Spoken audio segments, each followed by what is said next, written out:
Yes. Yes. So thank you everyone, and welcome to the third semester class from William Faulkner's Dry September. William Faulkner's short story Dry September. And in this particular short story, we will actually try to look into the cultural significance of this particular short story and why it is important for American literature. But let us at first look into William Faulkner, who William Faulkner was and what is his contribution towards the American literature. So he is really a famous American writer. William Cuthbert Faulkner, he was born in 1897 and died in 1962. So he is a modern American writer, and he is of course a Nobel Prize winner from Oxford, Mississippi. So those who are mistaking this Oxford with England, the Oxford of the England, this is not the Oxford of England, but this is an American Oxford. Okay, America to একটা জায়গা রয়েছে যার নাম হচ্ছে Oxford, Mississippi নামক স্টেটের মধ্যে সেটা রয়েছে। Faulkner was a famous fiction writer. He was a short story writer. He wrote also screenplays. What is screenplay? Screenplay is basically I would call a kind of script for filmmaking. Okay, that's called screenplays. He also wrote poetry, essays, and one play. So some of his famous writings includes a fable and his last novel, The Ravers, A Reminiscence, 1962, খুবই famous novel. Pulitzer Prize পেয়েছেন ফিকশনে 1998 a modern library তার 1929 সালে লেখা novel The Sound and the Fury K one of the 100 best English language novels of the world এর মধ্যে nominate করেছে, The Sound and the Fury. It's an William Faulkner's novel. কি বলছো? Presentation করছি আমি? প্রেজেন্টেশন আমি করছি তো। ও আমি প্রেজেন্ট স্ক্রিনটাই অন করতে ভুলে গেছি, এক second.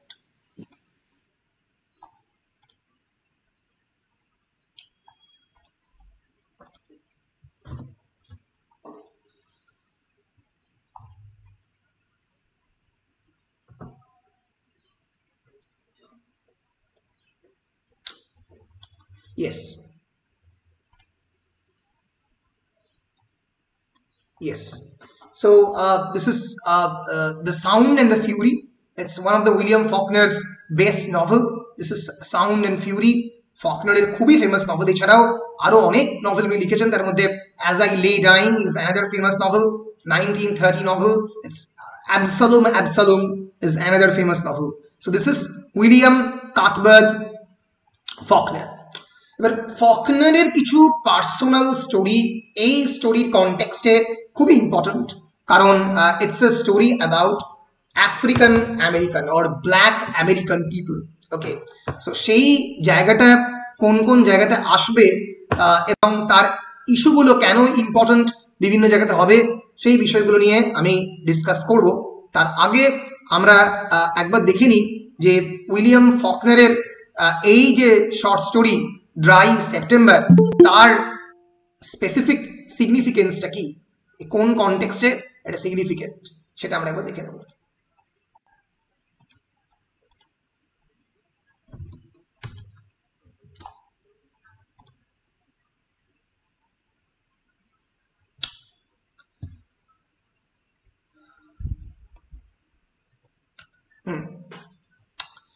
As you all know that America is really a big country, big in the sense of its size, huge size.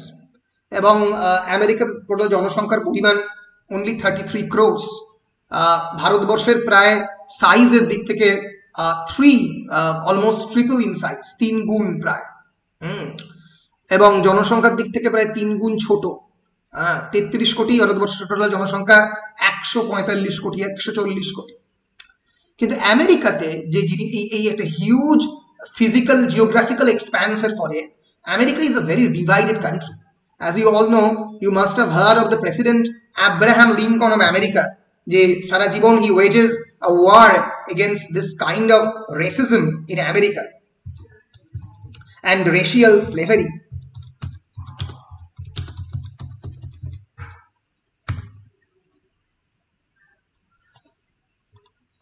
যদি আমরা আমেরিকার রেশিয়াল হিস্ট্রি বা racism in the United States নিয়ে পড়ি, তাহলে আমরা দেখতে পাবো আমেরিকার মানে দুটো জায়গা, একটা হচ্ছে সাদার্ন স্টেটস মানে আমেরিকার উত্তর দিক northern states, and then there is southern states, এবং এদের মধ্যেই হোয়াইট আমেরিকানস এবং আফ্রো আমেরিকানস, এদের মধ্যে এক ধরনের রেশিয়াল এবং এথনিক কনফ্লিক্ট প্রথম দিক থেকে চলে আসছে because of a kind of acquisition for discrimination. এই পার্টিকুলার রেস এবং এথনিক গ্রুপকে, যাদেরকে আফ্রো আমেরিকান বলা হয়, যারা আফ্রিকান ইন অরিজিন, যাদের গায়ের রং অনেকটাই কালো, তাদেরকে বিভিন্ন ধরনের রাইট, বিভিন্ন ধরনের সিভিল রাইটস এবং অন্যান্য বিভিন্ন স্যাংশন প্রিভিলেজ এগুলো হোয়াইট আমেরিকানরা দিতে চায়নি। ফলে এই যে একটা racial supremacy of the white Americans চিরকালই প্রিভেল করেছে, এবং সেটা শুধুমাত্র এই আফ্রিকান আমেরিকান বলে নয়, জিউস, আরবস, ইরানিয়ানস, আমেরিকার একটা বড় অংশে হিসপ্যানিকরা থাকে, যারা স্প্যানিশ ভাষাভাষী লোকেরা, যাদেরকে হিসপ্যানিক বলা হয়, আমেরিকার একটা বড় অংশ জুড়ে থাকে। এদের মধ্যে একটা socio economic inequality always created হয়েছে। ফলে এই সোশিও ইকোনমিক ইনইকুয়ালিটির কথা যারা রাইটার্স ফ্রম দ্য সাউথ, এবং এটা সাদার্ন স্টেটে আমেরিকার যেগুলো southern most portion of the state, সেখানে অনেক বেশি পরিমাণে দেখা গেছে। And Faulkner is a South American writer, মানে southern American writer, not South American. South American মানে ল্যাটিন আমেরিকাকে বোঝায়, মানে basically Mexico, Bolivia, Brazil, Argentina, Colombia, এগুলোকে বোঝায়। সাউথ আমেরিকান কন্টিনেন্টকে বোঝায়। He is a southern writer, southern American writer. Faulkner draws upon the modes and the prejudices of his own regional culture to create unforgettable characters and settings for his novels and short stories. So, racial supremacy and racial prejudice, যে ভুল ধারণা একটা জাতির এগেনস্টে, একটা রঙের মানুষদের যে কালার অফ দ্য স্কিনের ওপর ডিপেন্ড করে একটা ডিসক্রিমিনেশন, এর বিপক্ষে ফকনার চিরকালই লিখেছেন। এবং ফকনারের ড্রাই সেপ্টেম্বর যে শর্ট স্টোরিটা, it shows the horrible miscarriages of the justice that prejudice can cause. Horrible miscarriages of justice. Justice যেখানে হচ্ছে না, যেখানে জাস্টিসের মিসক্যারেজ হচ্ছে। Miscarriage means die in the um, যখন সন্তান প্রিন্যাটাল অবস্থায়, রাইট, গর্ভেই মারা যায়, dying in the womb. So this particular short story is talking about the miscarriages of justice, how discrimination is being thrown upon the people of Afro-American race, because a discrimination is making against those people whose color of the skin is black. তার উপরে ভিত্তি করে ethnic অরিজিনের উপর ভিত্তি করে, ethnic মানে তার নিজস্ব যে কমিউনিটিতে বিলং করে তাকে, আমি ধরো বাঙালি কমিউনিটিতে বিলং করি, আমি বাঙালি এথনিক কালচারে বিশ্বাস করি, ঠিক আছে। এথনিসিটি হচ্ছে তুমি কোন পার্টিকুলার লিঙ্গুইস্টিক, সোশ্যাল এবং কালচারাল কমিউনিটিতে বিলং করো, তার উপর ভিত্তি করে তোমার এথনিসিটি ডিটারমাইন্ড হয়। সো ফলে এরা বিলং করে আফ্রিকান আমেরিকান কমিউনিটিতে, ঠিক আছে। সো যাদেরকে একটা সময় আমেরিকাতে নিগ্রো অত্যন্ত খারাপ কথা বলে সম্বোধন করা হতো, it's actually a slang, okay. And the story revolves around the killing of Will Mays. The actual act of killing is omitted in order to keep our attention focused on the causes of the violence. So Will Mays বলে একজন character, তার সত্যিকারের killing, তাই নিয়ে এই short স্টোরিটা। আসল কিলিংটাকে দেখানো হয়নি, যাতে আমাদের এই ভায়োলেন্সের জায়গাটাকে উনি না দেখান। And it shows the mental and the physical atmospheres that breed such senseless random acts of cruelty. এখনো আমেরিকাতে ভায়োলেন্স হয়, এখনো আমেরিকাতে কয়েকদিন আগেই তোমরা দেখবে এই ব্ল্যাক আফ্রো আমেরিকানদের এগেনস্টে যে একটা বিরাট বড় মুভমেন্ট হচ্ছিল, তাদের এগেনস্টে অত্যাচারের বিপক্ষে এরা লুকে দাঁড়ালো, তাই নিয়েও সমস্যা। ফলে আমেরিকার চিরকালই এই আফ্রিকান আমেরিকান এবং হোয়াইট আমেরিকানসদের যে লড়াই, তার একটা বড় অংশ কিন্তু এই killings of the black men, তাদের নিয়ে একটা বড় অংশ আমেরিকান লিটারেচারে ডিভোটেড হয়েছে। This particular short story, first published in January 1931 edition of the Scribner's magazine. Magazine প্রথম published হয় Dry September and was later reprinted in Faulkner's collected stories in 1950 and later in the short stories of William Faulkner. So in 1931 it was first published in the Scribner's magazine. And this particular short story is actually a powerful study of a cultural mentality that promotes rash, swift killings of black men, is based on the southern white goddess concept. Southern state gulote, American southern state gulote, there is a concept of the white goddess. White means those whose color of the skin is white, and goddess means মহিলা ঈশ্বর, মানে আমরা বলতে পারি যে women god. So basically, no, it's not this.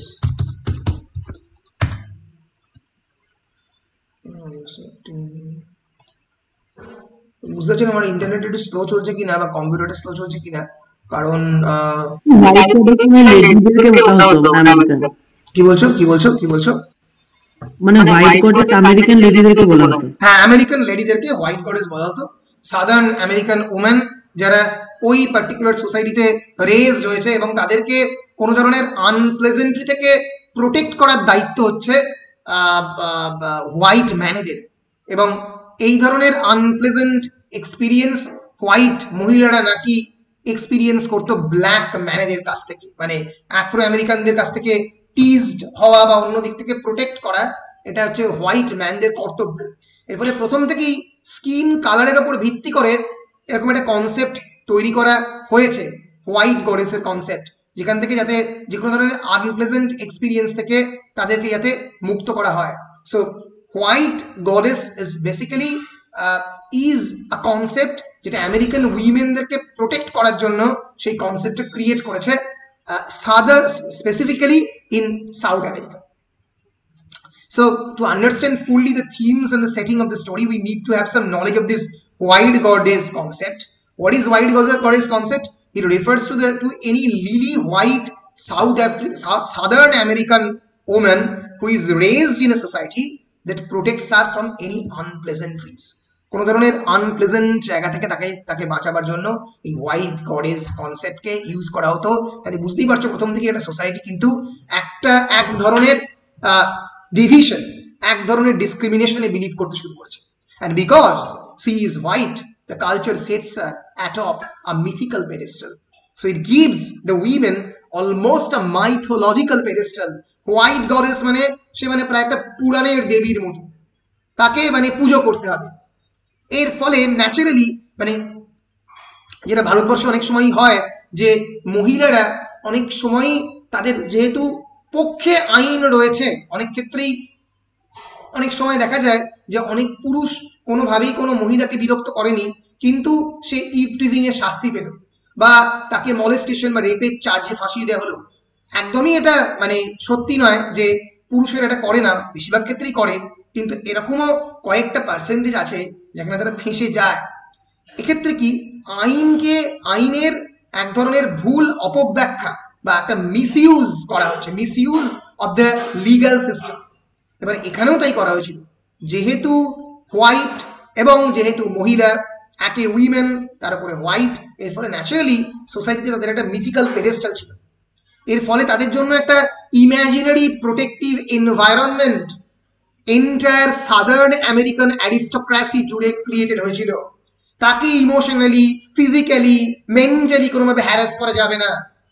ফলে একটা সাধারণ বাজারের মধ্যে ঝগড়া মহিলার সঙ্গে একজন আফ্রিকান আমেরিকান পুরুষের হতে পারে, একজন হোয়াইট আমেরিকানের হতে পারে, একজন হোয়াইট আমেরিকান মহিলার সঙ্গে একজন হোয়াইট আমেরিকান পুরুষের হতে পারে, কিন্তু যে মুহূর্তে সেটা Afro American and white American উইমেনের হচ্ছে, সেই মুহূর্তে সেটা অন্যভাবে দেখা হবে। কারণ এই হোয়াইট গডেসের কনসেপ্টটা তারা ক্রিয়েট করেছে, it actually means that she is white and that actually sets her atop a mythical pedestal, creating an imaginary protective shield through which the southern aristocracy lets nothing pass that might endanger both physically and emotionally its women. এক ধরনের shield create করেছে, বর্ম, যে বর্ম ভেদ করে অন্য কোনো জাতি, অন্য কোনো রেস, অন্য কোনো এথনিক ট্রাইবের অন্য কোনো মানুষ এই জিনিসটার মধ্যে ঢুকতে পারবে না। ফলে ন্যাচারালি এই হোয়াইট গডেস এর কনসেপ্টটা, হোয়াইট গডেসকে যেই তার গায়ে হাত লাগাবে তার সে শাস্তি পাবে, হি উইল গেট পানিশমেন্ট। ফলে এই যে কনসেপ্টটা, এটা কিন্তু আমরা দেখতে পাচ্ছি এই ফকনারের লেখার মধ্যে ফকনার ইউজ করেছেন। So while the south white male allow, হ্যাঁ কিছু বলছো, কিছু বলবে কেউ? স্যার হচ্ছে কখন শুরু হয়েছে ক্লাস? শুরু হয়েছে তো বাবা 11টার সময়, মোটামুটি প্রায় আধ ঘন্টা। দেখো আমি লিখেছি আধ ঘন্টা। তুমি কি দেরি করে দেখলে? তুমি কি দেরি করে দেখলে? হ্যাঁ স্যার। আচ্ছা আচ্ছা বেশ। While the southern white male will allow a woman to feed or tell white lies about insignificant matters, he believes adamantly that a southern lady could never outright lie. Even if she did, a southern gentleman would never confront her with the lie. মানে as if কোনো southern American woman কোনো মিথ্যে কথা বলতে পারে না। Instead, it is obligatory that white man act upon the premise that a southern woman can tell nothing but truth. So always there is the assumption that a southern woman will always speak of the truth. সবসময় তারা সত্যি কথা বলবে। যে অপরপক্ষে যে আরেকজন রয়েছে, it can be a black man or anybody, সেই মিথ্যে কথাটা বলবে। ফলে এরকম একটা pre assumption Notion of the good and evil নিয়ে যদি কোনো পৃথিবী চলে, যে এ কোনো ভুল কাজ করতে পারে না, এ হচ্ছে ভগবান, তার উপরে বেস করে যদি জাস্টিস সিস্টেম ইনকালকেটেড হয়, তাহলে বুঝতেই পারছো কি খারাপ সিচুয়েশন হতে পারে। এবং William Faulkner's short story the dry September, আমি title significance of the title নিয়ে এর পরে আলোচনা করব। So dry September is about this aspect of the southern American culture. So psychologically, this complete deference to a woman's integrity is based on the belief that she could never be attracted to a black man.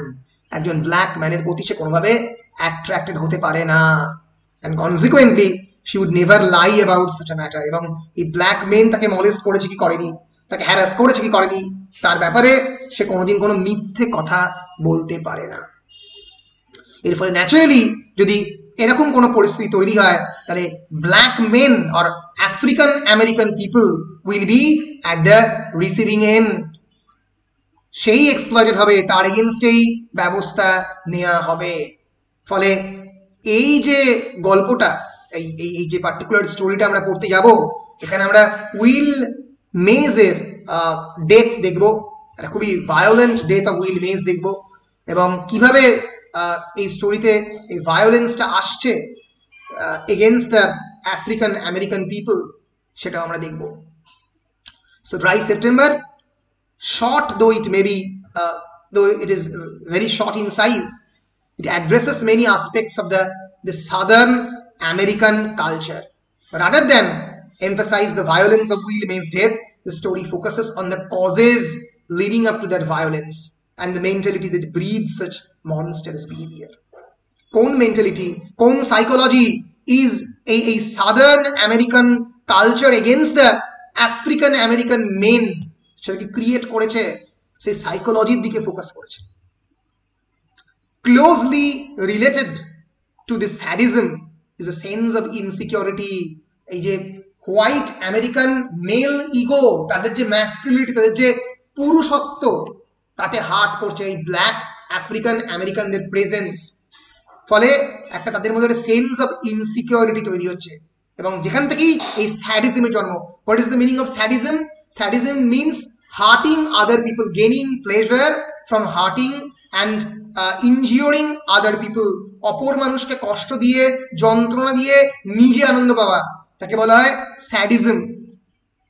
SADISM, sad, shed, SADE বলে একজন মানে বলা যেতে পারে philosopher বা একজন religious leader, যে নিজের যন্ত্রণা অপরকে যন্ত্রণা দিয়ে আনন্দ পেত, সেখান থেকে এই স্যাডিজমের কনসেপ্টটা এসছে।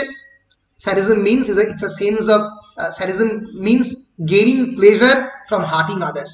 So এই ইনসিকিউরিটিতে কিন্তু জন্ম নিচ্ছে আফ্রিকান আমেরিকানদের হার্ট করার প্রচেষ্টা। এবং আমরা এখানে দেখতে পাবো ফর এক্সাম্পল উদাহরণ হিসেবে যে John McLendon the leader of the murderous mob, যে মারবে অ্যাকচুয়ালি এই উইল মেজকে, might be skilled in killing defenseless blacks but he is anything but successful in his private life. সে নিজের প্রাইভেট লাইফে সম্পূর্ণ ব্যর্থ, তার অশান্তিময় জীবন, কিন্তু তার কাজই হচ্ছে এই ব্ল্যাক আফ্রিকান আমেরিকানদেরকে মারা, ডিফেন্সলেস ব্ল্যাক পিপলদেরকে মারা এবং একটা মবকে, মব মানে মব লিঞ্চিং করে তাকে মেরে ফেলা, এটাই হচ্ছে তার একমাত্র কাজ, এটা অলমোস্ট তার profession. So he physically abuses his wife and his house is described as a bird cage and almost as small as an animal farm, এরকমভাবে ডিসক্রাইব করেছেন ফকনার।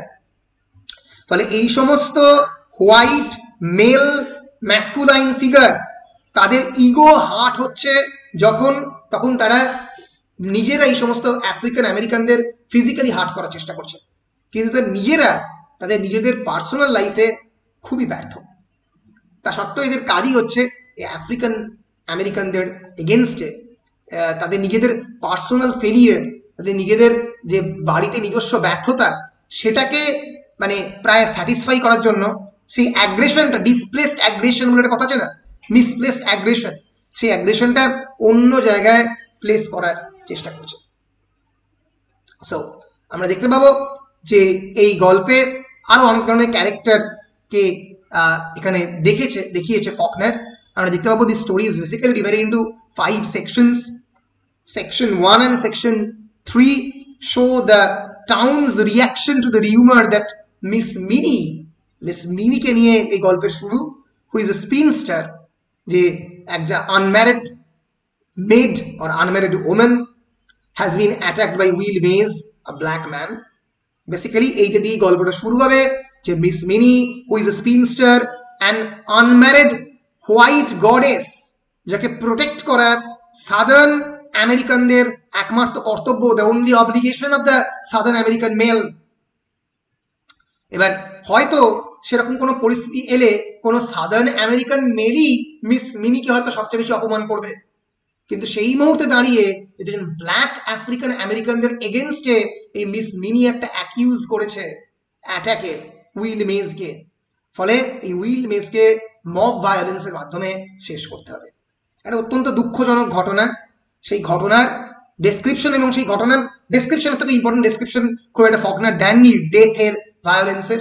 যেটা দিয়েছেন সেটা হচ্ছে কেমন করে এই হোয়াইট সাইকোলজিটা ডেভেলপড হচ্ছে এই সাদার্ন পিপলদের মধ্যে। Remember, Faulkner was himself a white man. Faulkner was himself a representative of the white male people of the southern American part. তা সত্ত্বেও কিন্তু তিনি এই শর্ট স্টোরিটা লিখছেন।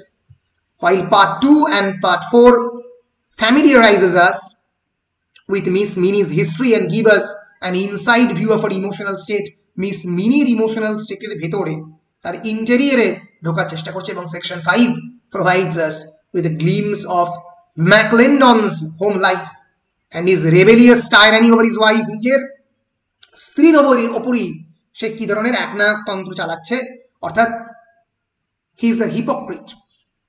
সে বাইরে যেটা দেখাচ্ছে যে হোয়াইট আমেরিকান উইমেন